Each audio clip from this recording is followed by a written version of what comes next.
9. Bago pa lang siya, kailangan pa ng time para ma-implement yung mga plans niya. Ay, number 13. Kakaiba ang noon, kakaiba rin ang ngayon. Sana lang may pagpatuloy yan ang anak mo. Pero siguro kasi ang mga katiwalian na rin na naman sa paligid eh. 5 lang. Wala pa siyang masyadong nagawa dito sa Pilipinas. Tapos yung mga drugs, bumabalik na rin. Siguro 7. Ngayon kasi parang napapansin ko kung ano yung narinis ni Duterte dati, kagaya sa mga drug addicts, parang nakikita ko na uli ngayon, parang malaya na naman.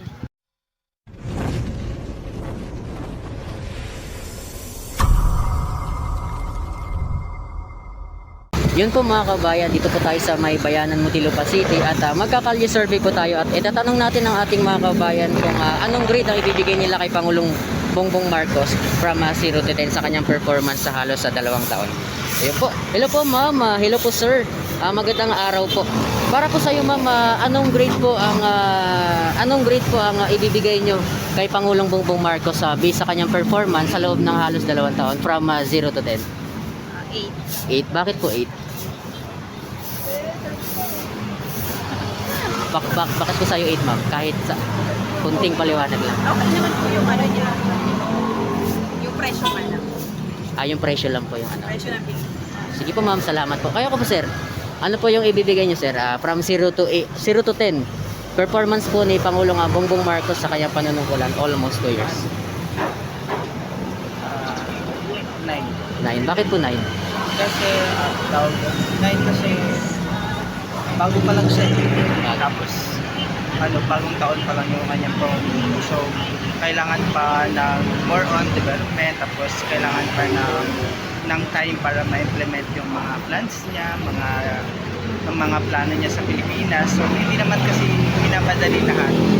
Diba? Hindi naman isang bagsakan lang. So, kailangan din ng time para sa lahat ng plano ni BBM para sa Pilipinas. Kaya 9. Sige po sir, ma'am, salamat po. Maraming salamat po. Hello po sir, magandang araw po. Kalye survey lang po. Para po sa inyo sir, anong performance po ni Pangulong Bongbong Marcos? Anong grade ang ibibigay nyo from 0 to 10 sa kanyang halos 2 taon na panunungkulan? Siguro 8 lang. Bakit po 8? Marami pang hindi na mga pangako niya bago siya magpuno. Tulad ng murang bigas. Bukod po dun sir, bukod po dun. Marami pa yung mga dagdag sahod na mga panukala niyang sinabi niya hindi niya naman natupad. Okay po. Sige po sir, salamat. Hello po magandang araw po. Kalye survey lang po. Para po sa inyo, anong grade ang ibibigay nyo kay Pangulong Bongbong Marcos? From 0 to 10 po. 0 ang pinakamababa, 10 ang pinamataas sa kanyang halos 2 taon na panunungkulan. Ay hindi kasi idulo ko na ang aman yan eh. Idol niyo po yung si Apo Lakay.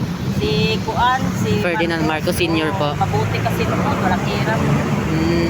Nagmarsyalo man siya, disiplinado ang tao.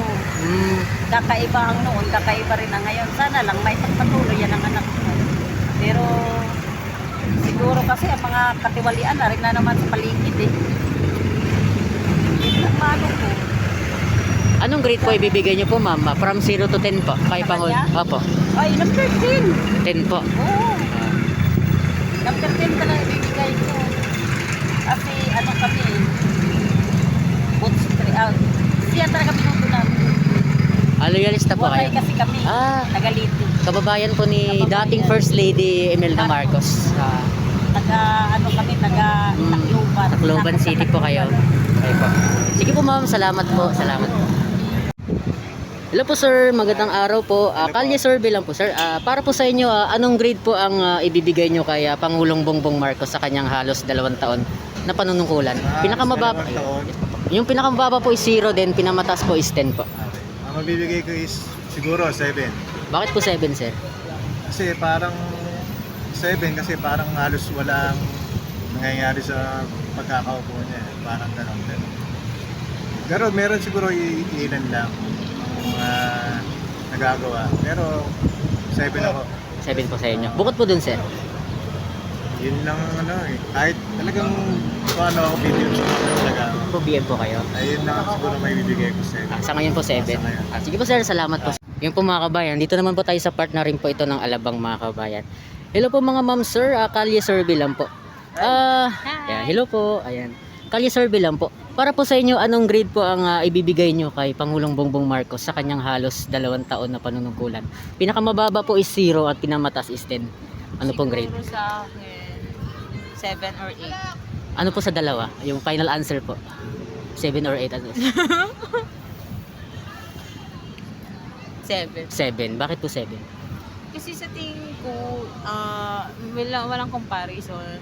Pero sa tingin ko, kung siya lang titignan natin as a president muna for 2 years na rin, is wala pa. Kulang, hindi ko masasabing perfect din. Hindi ko masasabing 9. Para sa akin, 7.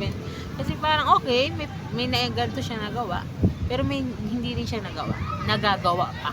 Malay mo may improvement. So I think 7. And sa tingin ko, siguro soon, kung mapatunayan niya magiging level Kumbaga up for 8 and 9, pagtapos na po yung 6 years. 6 years niya, din natin i-rate pa kung more than pa. Sige po ma'am, salamat. Kayo po sir, ano pong grade ang ibibigay niyo po? Mga ano ba na akin? 18 ano? Mga ano po sir? 8 siguro. 8 po. Bakit po 8? Gusto ko lang siya kasi ano, medyo wala siyang ano, parang neutral siya pa mo. Neutral. Sa kanya wala siyang tawag dito. Di siya gumagante. Parang iba yung paraan niya. Parang gusto niya yung parang wala siyang kaaway. Pero siyempre sa presidente naman talaga wala naman talagang hindi mo talaga maano lahat. Wala naman talagang kahit na anong gawin mo, wala talagang against talaga. So, yun, sana 2 years pa naman eh. So, meron pang ano. Meron pa pong Papakita pa mahigit niya 4 years pa. Doon natin ano, pag natapos na, doon natin Opo. ma-adjust natin kung ano. Sige Yun po lang. sir, salamat Salamat. po. Salamat po ma'am sir, salamat po. Hello po mga ma'am sir, kalye survey lang po. Ano po ang grade na ibibigay niyo po sa ating Pangulong Bongbong Marcos sa kanyang halos 2 taon na panunungkulan? Pinakamababa po is 0 at pinakamataas po is 10. Ano lang po, 5 lang po. 5 po. Bakit po 5 sir? Kasi yung ano ba, wala pa siyang masyadong nagawa dito sa Pilipinas. Tapos yung mga drugs bumabalik na rin. Bukod po dun sir. So ano yung pangako niya na ano Ano po? sa bigas na 20 kilos. Wala pa na ano. Wala pa na so ba na ano. Kasi habang tumatagal ano lumalaki yung tumataas yung presyo eh. May mga bilihin. 60 yan. Oh, Baba 60 na na po lang, yung bigas. 60. Opo. Maraming po sir. Kayo po ma'am, anong grade? Ay, nahiya po si ma'am. Sige po, salamat po. Ayun mga kabayan, nandito naman po tayo sa lugar na ako saan ito po yung dito ako nag-aral dati nung high school. Pag dire-diretso po ito. Try po natin mag-kalye survey po dito.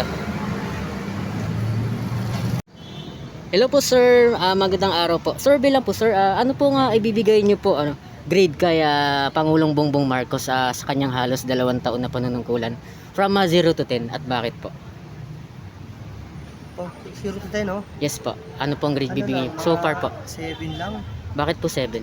Kasi, hindi naman sa parang, hindi niya pa kasi na, yung iba niyang, parang hindi pa niya tutupad yung ibang Siguro, pag na, Kumbaga pag natapos na po yung 6 tapos years. Na, pero 7 na sa akin. Pero sa ngayon 7 pa lang. Oo. Sige po sir, salamat po. Hello po ma'am, kalye survey lang po. Yes, good morning. Yes. Okay lang po ma'am, kalye survey po. Yes po. Okay lang po, videohan po. Okay lang, pero kung ipakita mo ka ako, okay lang yung na sa ibang Okay, part. kumbaga, sige po. Para po sa inyo ma'am, sa performance po ni Pangulong Bongbong Marcos, from 0 to 10 po yung i-rate natin. Ano pong grade ang bibigay nyo sa halos 2 taon niya pong panunungkulan? Siguro, 6 or 7. Mga ganun. Saan po sa dalawa ma'am, yung final answer po? 7. 7 po. Bakit po 7? Parang medyo, may nakakulangan pa ako ng konti. Nakakulangan pa ako ng konti. Pero actually kami, neutral naman kami. Kahit sino manalo, okay lang, wala nang problema. Basta sumusunod naman kami sa rules, sa batas, sumusunod kami sa batas. Pero neutral naman kami, hindi kami against kung anong ginagawa. Hindi naman kami may mga siguro kaunting nakukulangan lang ng konti. May konting kulang lang po para sa inyo. Yun lang ma'am po ma'am. Yun lang. Sige po. Salamat po, ma'am. Thank you so much po. Hello po, ma'am. Magandang araw po. Kalye survey lang po.